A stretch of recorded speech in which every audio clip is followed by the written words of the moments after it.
మళ్ళీ మూడోసారి ఆడపిల్ల పుట్టిందా? మాకు వారసుడు కావాలని నీకెన్ని సార్లు చెప్పాను. నా కొడుక్కి చెప్పి నీకు విడాకులిప్పించి బయటికి గెంటేస్తాను. అలా అయితే ముందుగా మీ కొడుకుని బయటికి పంపించేయాలి.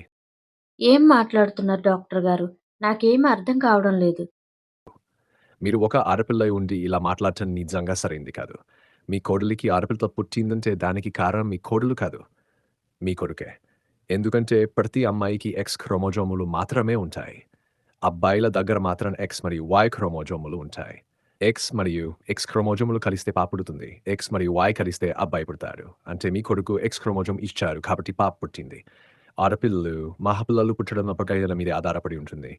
అమ్మాయిల మీద కాదు. దయచేసి ఆడపిల్లని నిందించడం మానండి. ఆడపిల్ల పుట్టినా, మగపిల్ల పుట్టినా ఇద్దరూ సమానమే. అమ్మగారు. నేను తప్పు చేశాను. క్షమించమ్మా.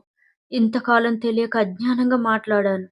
ఆడపిల్ల పుట్టినా, అబ్బాయి పుట్టినా ఇద్దరూ సమానమని తెలుసుకున్నాను.